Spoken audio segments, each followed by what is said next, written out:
Hi there, I'm Jolene Brown, a professional speaker and family business consultant from Eastern Iowa. Oh, and by the way, I am also a real Farmer Brown. We recently hosted on this farm and at this table individuals who had never been on a working farm before. And oh, did we have fun as we explored the buildings outside. They loved the elevator and the leg, the dryer and the grain bin. And then we opened up the doors and there were the trucks and the tractors, the carts and the wagons. And then, of course, we went to the combine, and oh my gosh, as I opened those side shields, they looked at all the gears and the pulleys and the shafts and they said, "My gosh, Jolene, who maintains all of this stuff? Who keeps it going?" And that's when I had to laugh, because that would be my husband, Keith. He is a great mechanic.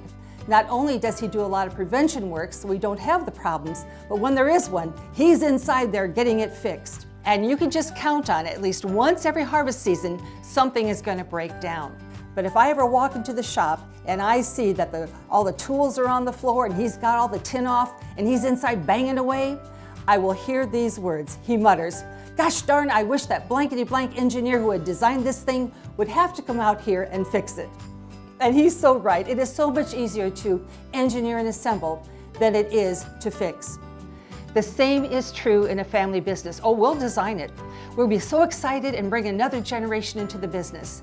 And then we're going to increase our acres and our equipment and our critters and our crops. Wouldn't you know, we go to an attorney and the attorney says, "Hey, let's form an LLC or a corporation and don't forget a buy-sell agreement." And then there's the accountant who will say, "Well, you better be saving some taxes and income taxes." So yes, it's easy to design, but what happens if the family business breaks down? There are things like conflicting goals and standards, personalities. People will want to communicate differently. And then what about the big ones that bring us down? Death or disability or divorce or debt. Well, what I know is that you must focus on these as well, because you are the engineer. You are also the mechanic.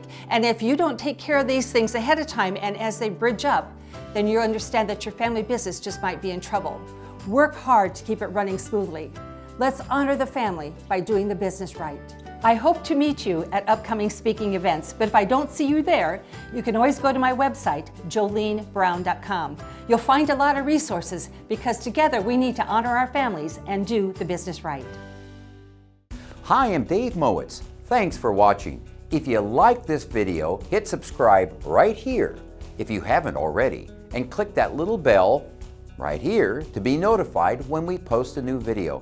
And click here to see more great videos.